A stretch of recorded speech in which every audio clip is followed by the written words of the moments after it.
ఎందుకు చర్యలు తీసుకోవట్లేదు అనేది కదా ఈరోజు ప్రధాన సమస్య. ఇన్ని సాక్ష్యాధారాలు లేకపోతే ఇన్ని ఆరోపణలు ఎదుర్కొంటున్న వ్యక్తులకు సంబంధించి కనీసం చర్యలు అనేది అరవింద్ గారు అన్నట్ల తర్వాత సంగతి, కనీసం పిలిచి విచారించి అసలు ఏం జరిగింది అని తెలుసుకునేటువంటి ప్రయత్నం కూడా పోలీసు అధికారులు చేయట్లేదంటే ఎక్కడ అడ్డుపడుతోంది? అంటే రాజకీయ వ్యవస్థలతో లాబింగ్ చేస్తున్నారా, పోలీసుల్లో ఉన్నటువంటి కొంతమందితో లాబింగ్ చేస్తున్నారా అనేటువంటి ప్రశ్నలు ఖచ్చితంగా తలెత్తుతాయి కదా. ఎలా చూస్తారు దీన్ని? అంటే మనం ఇప్పుడే ఒక అభిప్రాయానికి రాకూడదు. నాకు నా అభిప్రాయానికి రాలేదు, బట్ నా అనుమానం అయితే అనుమానంగానే ఉంది. అంటే నిజానికి ఒకవైపు దీనిలో సెట్ ఒకవైపు ఉంది. ఆల్రెడీ హైకోర్టు అంటే జ్యుడిషియరీకి సంబంధించి చాలా తీవ్రమైనటువంటి విషయం.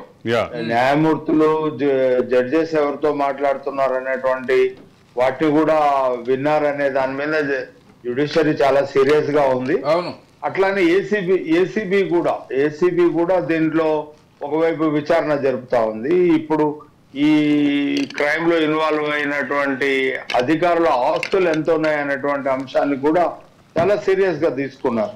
అయితే ఈ క్రమంలో డెఫినెట్ గా దీంతో సంబంధం ప్రత్యక్షంగా పరోక్షంగా సంబంధం ఉన్న ఎవరిని వదిలిపెడతారనైతే నేను అనుకోవట్లేదు. కానీ మనకి ఇంటెలిజెన్స్ చీఫ్ శివధర్ రెడ్డి గారు చాలా ఇట్లాంటి నేర పరిశోధనలో అట్లంటే ఈ క్లూస్ తీయడంలో కూడా ఆయన చాలా కీలక భూమిక పోషించారు. ఆయన తెర వెనుకనే ఉంటారు ఇంటెలిజెన్స్ చీఫ్, కానీ వాళ్ళ దగ్గర కూడా పూర్తి ఆధారాలు ఉన్నాయి. కాబట్టి అన్ని ఆధారాలని అంటే రిపోర్ట్స్ అంటే ఇన్వెస్టిగేటివ్ సంస్థలు ఇచ్చేటువంటి రిపోర్ట్స్ ఆధారంగా 1 by 1 విచారణకు పిలవడం, లేకపోతే అరెస్టులు జారీ చేయడం, కటకటాల వెనక్కి పంపించడం. కాకపోతే రెస్పాండెంట్ నెంబర్ 6 గా ఉన్నటువంటి నగర పోలీస్ కమిషనర్ వేసినట్టు అఫిడవిట్ లో చాలా క్లియర్ గా ఒక అంశం అయితే ఉంది.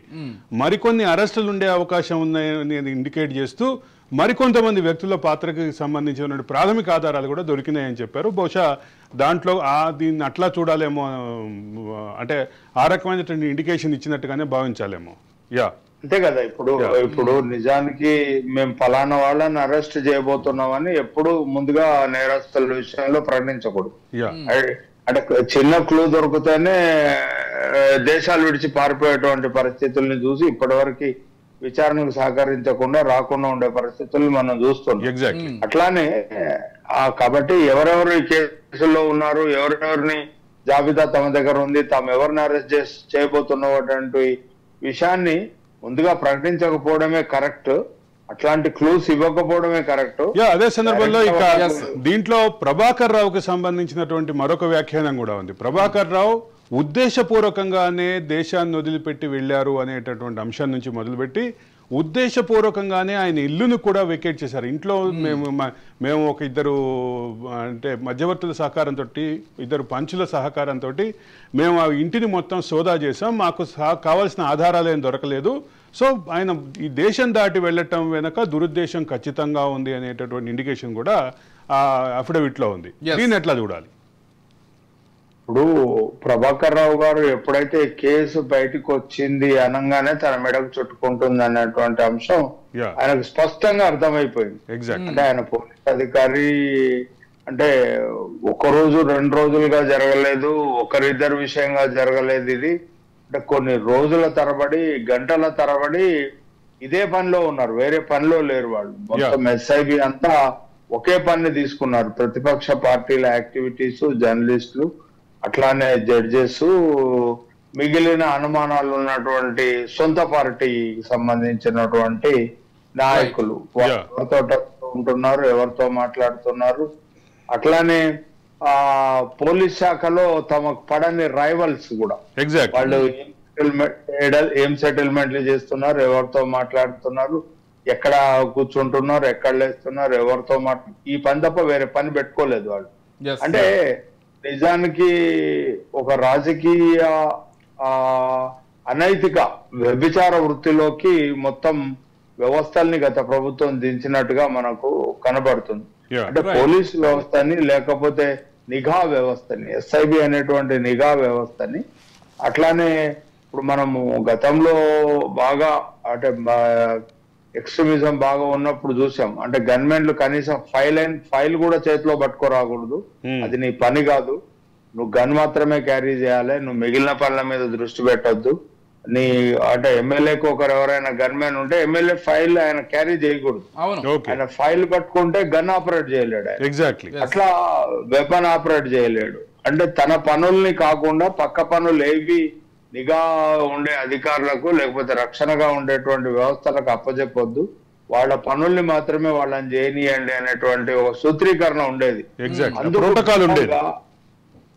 అందుకు భిన్నంగా వాళ్లకు సంబంధం లేనటువంటి పనులు, రాజకీయ నాయకులు లేకపోతే రాజకీయ వృత్తిలో ఉన్నటువంటి నాయకులు ఎవరితో మాట్లాడుతున్నారు, ఎక్కడికి డబ్బులు తరలిస్తున్నారు, ఎన్నికల సందర్భంగా వాళ్ళకి ఎవరు డబ్బులు ఇస్తున్నారు, ఈ అంశాల మీద నిఘా పెట్టి, ఇంకోటి ఫోన్ ట్యాపింగ్ లో ఏ ఫోన్ ట్యాప్ అవుతుంది లేదు అనేటువంటి అంశాన్ని నేను ఒక అధికారిని అడిగితే ఆయన అన్నారు, అంటే వాట్సాప్ కాల్ అవుతుందా లేకపోతే మిగతాది అవుతాయా ఇట్లాంటి, అంటే నువ్వు ఏది కాదు అని నువ్వు అనుకుంటున్నావో అవన్నీ అవుతాయని.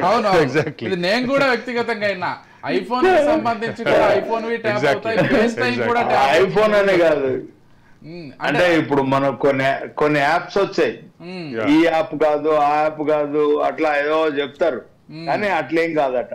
మనం ఏదైతే కాదు అని అనుకుంటున్నామో అవన్నీ అవుతాయట, అవన్నీ అవుతాయి. కాబట్టి అంటే ఫోన్ వాడుతున్నాం అంటేనే, ఒక ఎలక్ట్రానిక్ ఇన్స్ట్రుమెంట్ వాడుతున్నాం అంటేనే వీళ్ళు మొత్తం వాళ్ళకి సంబంధించిన రహస్యాలు, బ్యాంక్ అకౌంట్ల డీటెయిల్స్ కూడా ఈ సైబర్ క్రిమినల్స్ ఉంటారు కదా, వాళ్ళకంటే వీళ్ళు ఎక్కువ చూసేటువంటి అవకాశాలు దక్కాయి. ఎందుకంటే ఎటు ట్రాన్సాక్షన్ జరుగుతుంది, ఎవరి ఖాతాల్లో నుంచి ఎవరికి డబ్బులు వెళ్తున్నాయి, ఎటు తీసుకొస్తున్నారు, ఎటు తరలిస్తున్నారు, చాలా నీతి బాహ్యంగా వ్యవహరించినటువంటి తీరునైతే మనం చూసాం.